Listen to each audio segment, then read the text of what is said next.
All right, Mr. Weber, I'm going to call your cases. My name is Judge Hesslink. I'm coming to you from the district court. You're here for arraignment. You have a number of cases, so it's going to take me a minute to kind of get through them in the beginning, and then we'll tell you what they're about. This is the matter of the state of Michigan versus Andrew Weber.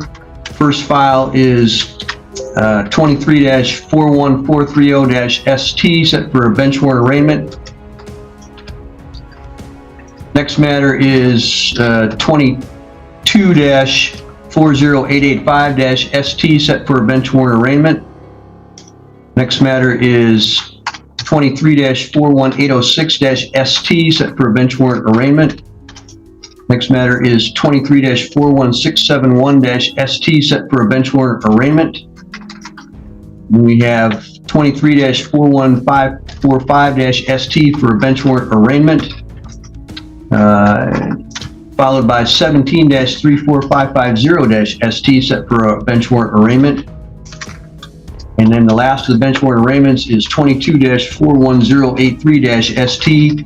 Then we have two new felony matters, 25-43921-FY and 25-43922-FY, also set for a notice of arraignment.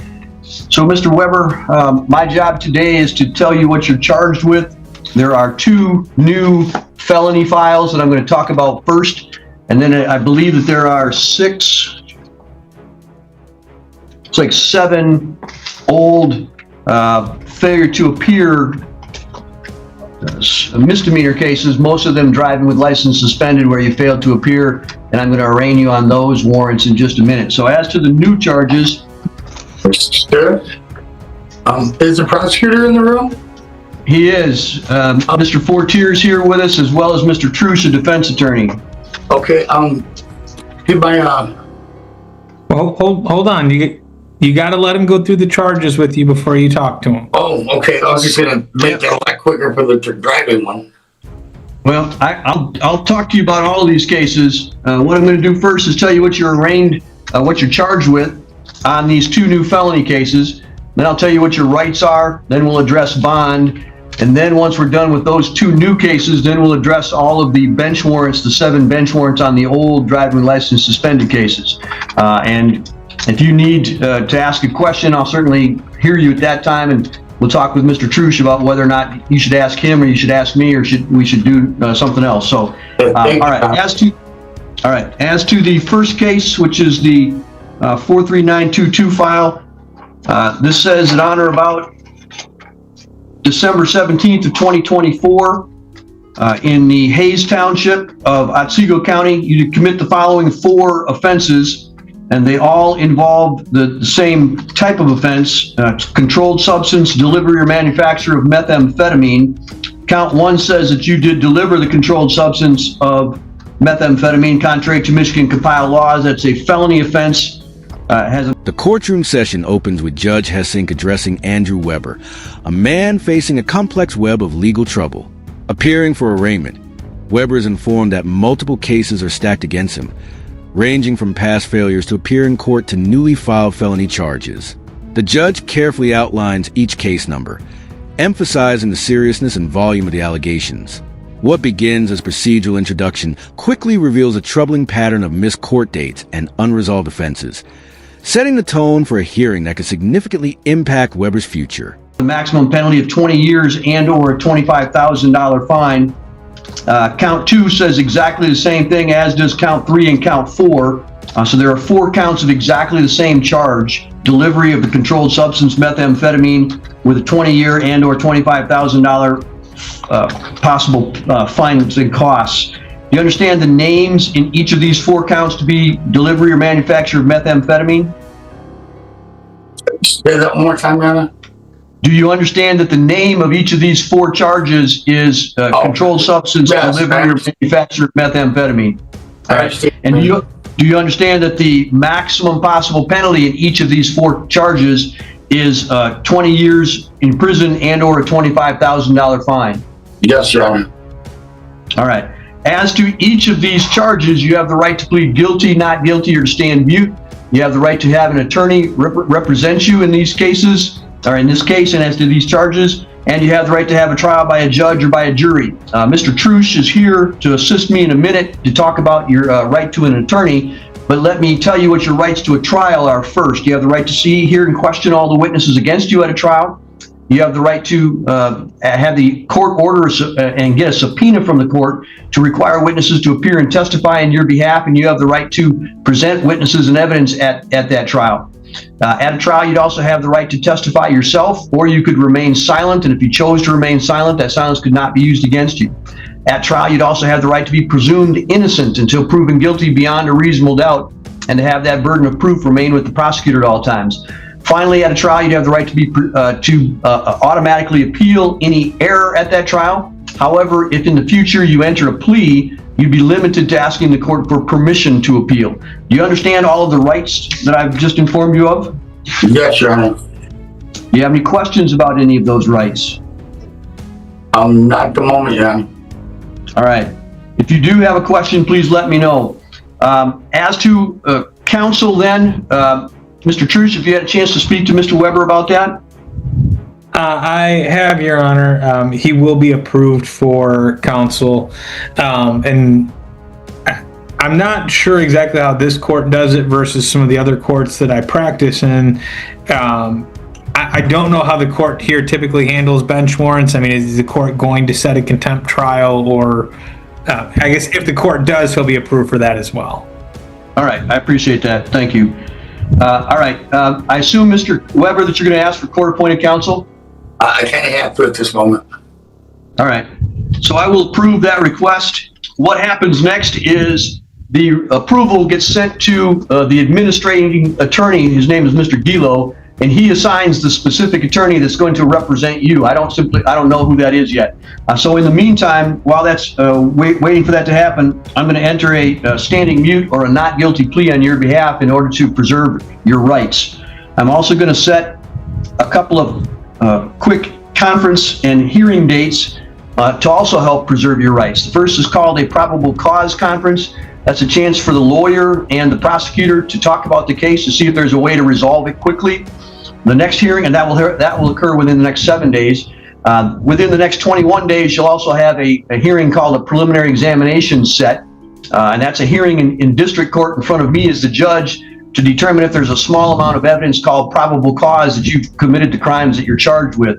That is not a determination of guilt or innocence. It's just a determination of whether or not there's enough evidence to proceed with the case. And do you have any questions about those hearings? No, Your Honor. All right. What we're going to do next then is we're going to address bond, and I'm going to hear from both of the attorneys, and then I'm going to give you an opportunity to tell me what you want me to know about bond as well. So, Mr. Fortier, is there anything that you want me to know about bond? Your Honor, although Mr. Weber doesn't have any felony convictions in his history, he does have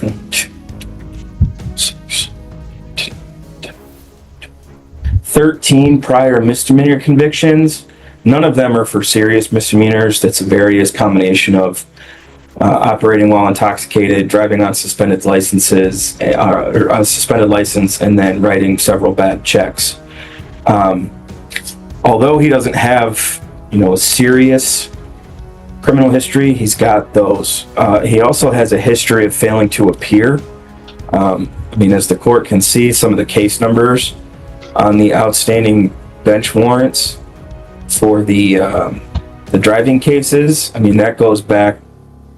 I don't know if the 2017 case was addressed, but 2022 has a few, 2023 has several, and even while the cases have been with me in district court, there's been a couple failures to appear, which is how they ended up in bench warrant status for the maybe second or third time since they've been filed originally. So that's a concern. On top of that, the fact that there are 4 20-year offenses alleged in the 43922 FY, and then there's one 10-year offense in the 43921 case. It's concerning. Attention shifts to the newly filed felony charges, which carry severe consequences. The prosecution alleges that Weber was involved in the delivery or manufacture of methamphetamine, with 4 separate counts tied to the same type of offense. Each count carries a potential penalty of up to 20 years in prison, signaling the gravity of the situation. The judge methodically explains Weber's legal rights, including his right to remain silent, to have representation, and to face trial by jury. The weight of the charges becomes unmistakably clear. That he's out with potentially warrants for, albeit non-serious misdemeanor cases, but they're still out there. And he's dealing methamphetamine in our community. So I would point out that that's very, very dangerous to the community at large. On top of that, there was a search warrant conducted in the home after his arrest yesterday, and 7 separate firearms were confiscated. Although there are no firearms charges yet, there is more information being sought out. So that could be something potentially coming in the future, but the fact that there were 7 separate firearms, he's dealing methamphetamine. One of the charges is maintaining a drug house, which contained those firearms. He's got meth at the property. He has a history of failing to appear. I think it's twofold, that he's a danger to the community and there's a concern that he might not show back up to court. So I'm going to ask the court to take those into account when evaluating whether or not to issue this bond amount, but I am going to ask for $100,000 cash or surety. I know that seems extreme, but I think the charges are extreme and warrant an amount that high. I would also ask the court to put in the standard conditions of bond, also order that there be no consumption of alcohol or illicit controlled substances, that he participate in a substance abuse monitoring program, and that he report via community corrections. All right, thank you. Mr. Trush, your thoughts? Thank you, Your Honor. A few things that I would highlight for the court. I guess the first thing I'll do is address kind of the elephant in the room. Mr. Weber has some significant health issues. The jail confirmed to me that they have confirmation of an appointment he has tomorrow, essentially regarding surgery to extract some cancerous. I guess I don't want to make a presumption of what the removal is, but I think he believes at least it's a cancerous growth that's being removed, that's consistent with what the jail reported to me in terms of what they were able to confirm. I generally would say I agree with the prosecutor on much of what he said. The charges here are significant. There has been some appearance issues. Mr. Weber reported to me that he did appear for court in regards to the traffic offenses. He believed that there was some kind of agreement that was worked out with the prosecutor. When he appeared, the court had told him that it was not the right day for him to be there, that he didn't have a hearing that date. He was told to call the prosecutor, and he followed up on those things. At the end of the day, I mean, he's lived essentially his whole life in this community. He's building a house in this community as we speak. He has family in the area, and he has significant medical issues. I would suggest to the court that while the prosecutor's request may, in normal circumstances, make sense, I would ask the court to set a bond that he can make so that he can address some of those medical issues. And then just in regards to the comments about the firearms, again, he has no felony history, so it's certainly not illegal for him to possess them, at least at this stage. There hasn't been a suggestion that he did anything illegal with them. I guess in the abstract, could the prosecutor allege that it was, he was possessing the weapons while possessing methamphetamine and charge something that way? I don't know, but I mean, there's nothing that suggests any overtly dangerous activity with those weapons.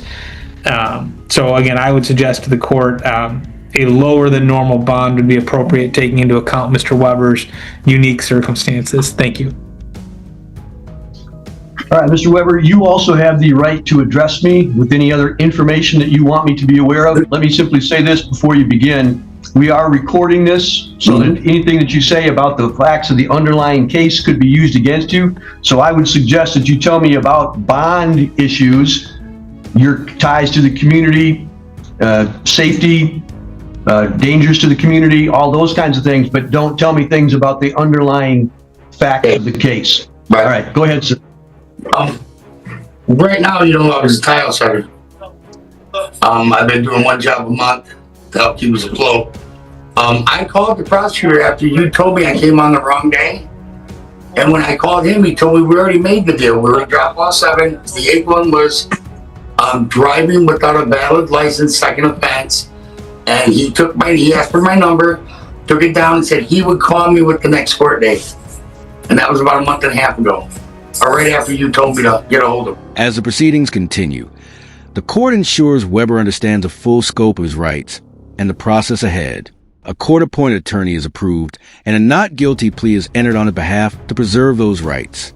The judge schedules upcoming hearings, including a probable cause conference and a preliminary examination, both critical steps in determining whether the case will proceed to trial. These procedural safeguards highlight the balance between due process and the seriousness of the accusations, ensuring the legal system moves forward correctly. And I ain't going nowhere. And we're also trying to start up Johnson's old water rigs and get going in the community. Because they need. I'm sorry, I didn't understand what you just said. You're trying to do what in the community? I got a second business I'm trying to get taken off because it's put fresh water in the community. What kind of wells, water wells. Water wells, okay. Yeah. So I'm not going nowhere, but Dr. Olson thinks I have melanoma and it's getting real aggressive because it went from just being a bump for 15 years to all of a sudden making a 3-inch mass in my leg, and I got a 1-inch circle, coming out. And I did my first colonoscopy last Friday, and they found 4 large polyps. So I just have some doctor issues to take care of real quick. The appointments. Other than that, I can come up with a good bond.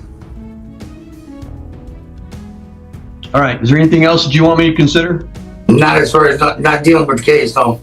I mean, like I said, I have relatives that work here. I have relatives that work in the court. I'm not going nowhere. My wife's here.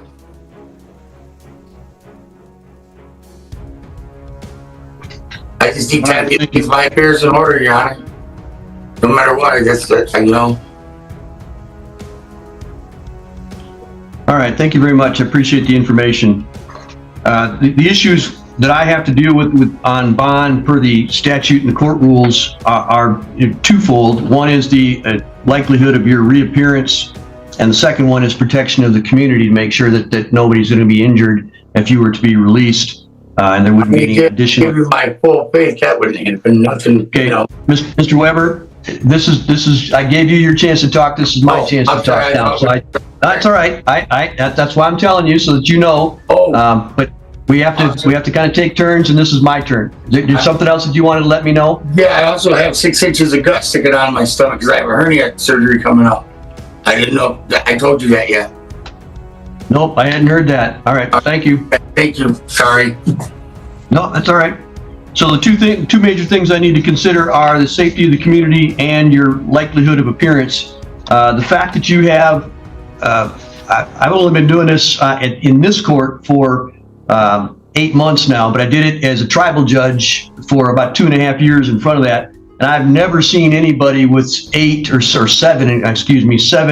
bench warrants for failure to appear. And years go back, starting in 2017, as the prosecutor indicated, a number in 2022 and a number in 2023. And I appreciate that you recently made an effort to try to address those things with the prosecutor's office. But that alone does not negate the fact that you've had these cases pending for so long. And so that gives me some concern as to whether or not you will appear when you're supposed to, even though you are a longstanding member of the community.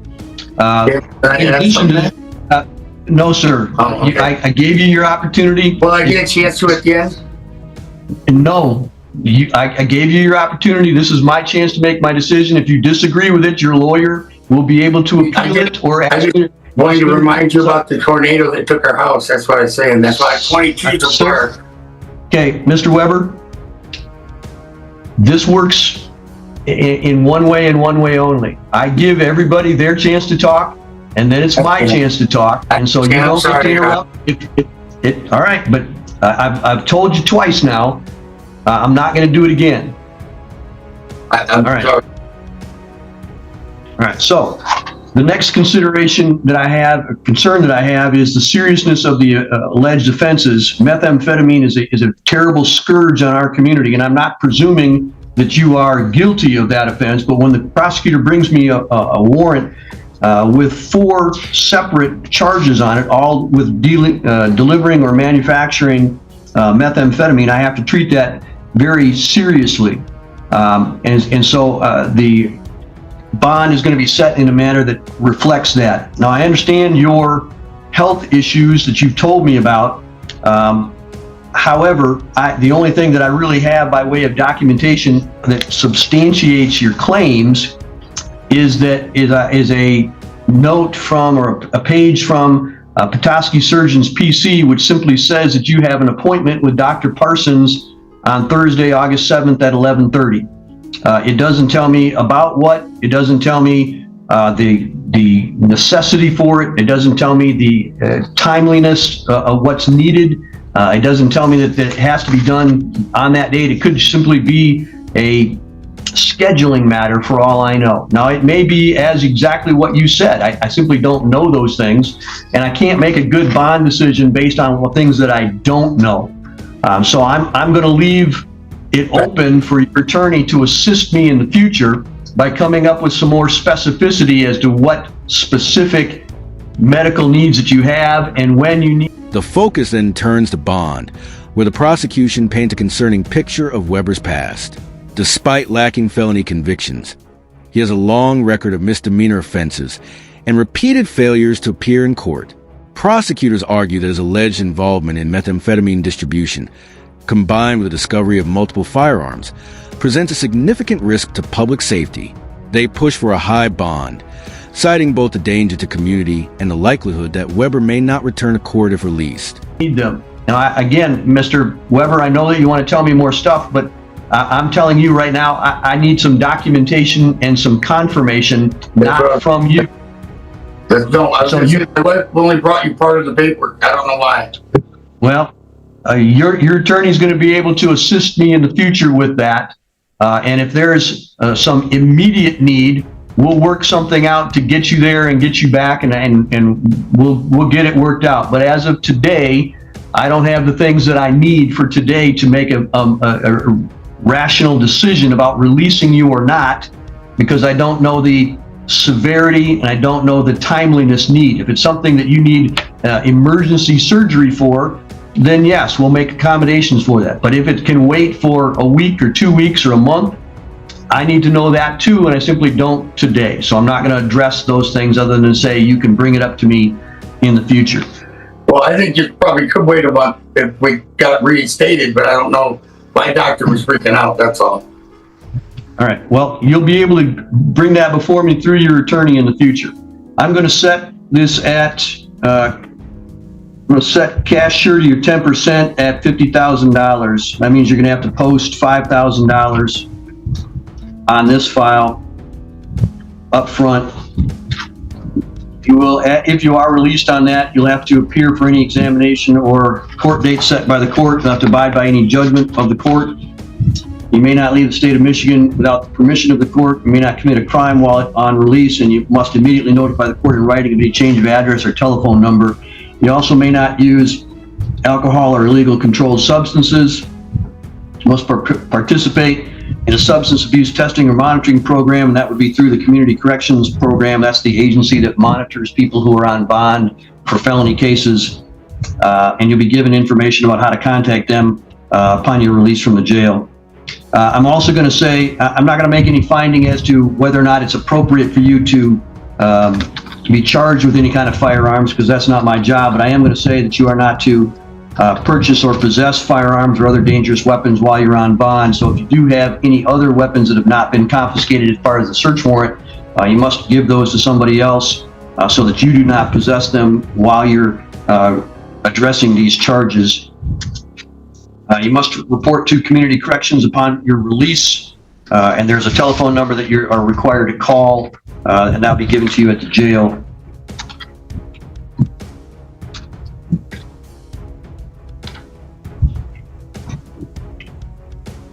All right, do you have any questions about that bond, Mr. Weber? No, Your Honor. Mr. Trush? Sorry, I was muted. No, Your Honor. Thank you. All right, and Mr. Portier, any questions? Just a clarification. I don't know if I might be jumping the gun here or not, but I heard you say 50,000 cash surety, 10% on this file. Does that mean that the court's going to address the other felony file separately? That is correct. Okay. Thank you. Yep.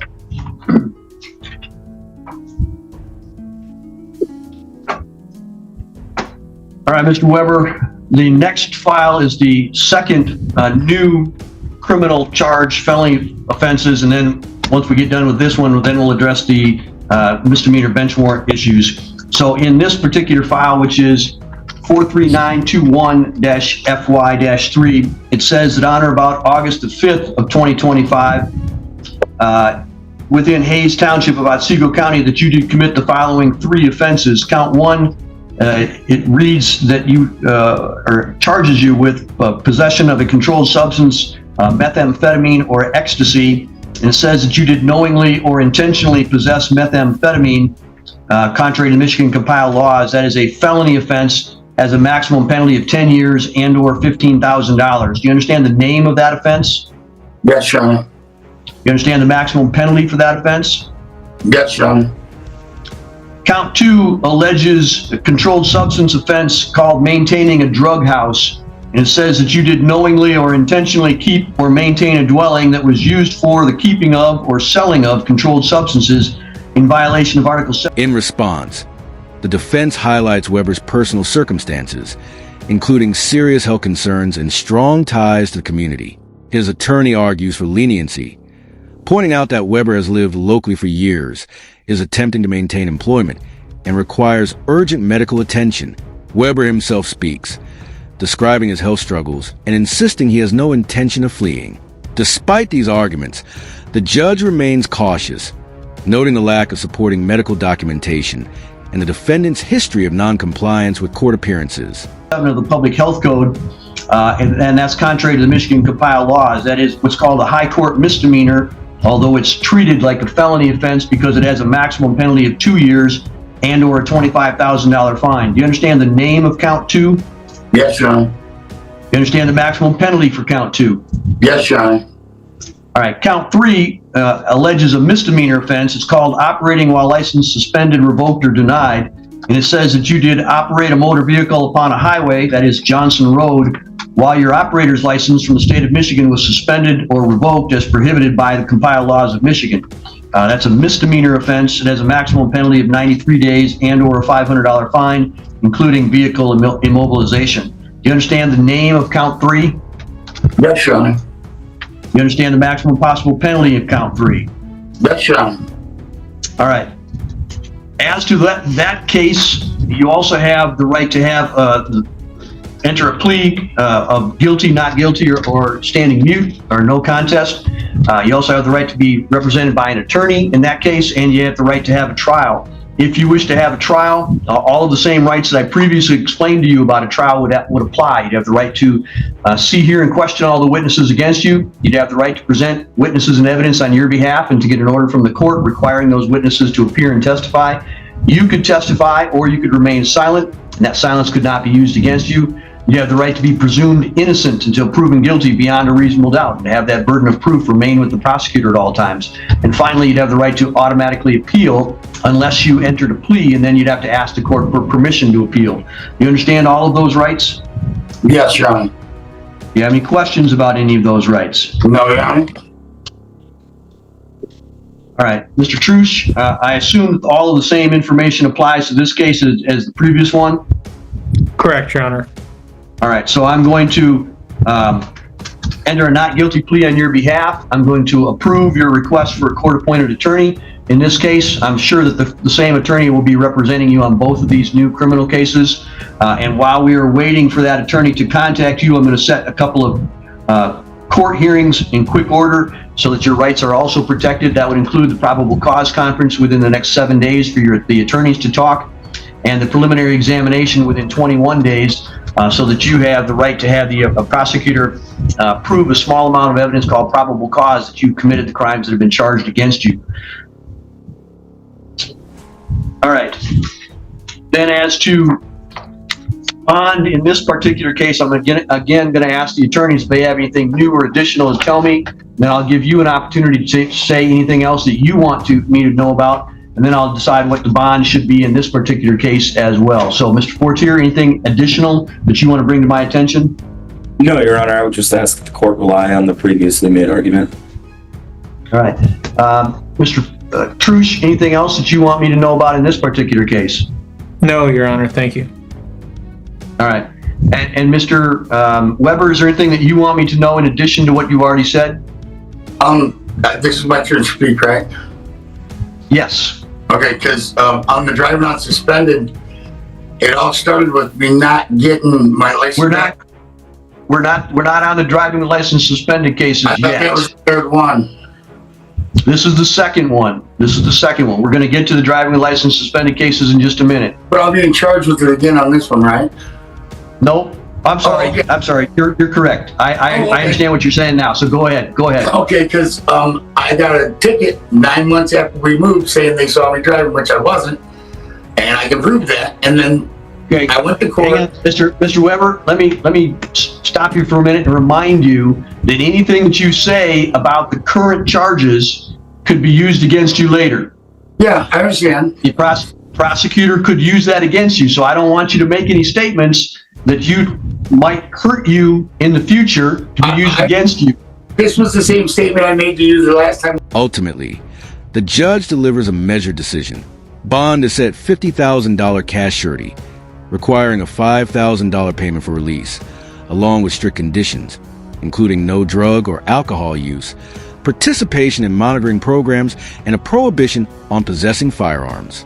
As the court moves to address additional charges, including possession and maintaining a drug house, the seriousness of Weber's situation deepens. The hearing closes with the legal process still unfolding, leaving his fate dependent on future proceedings and the evidence yet to be examined.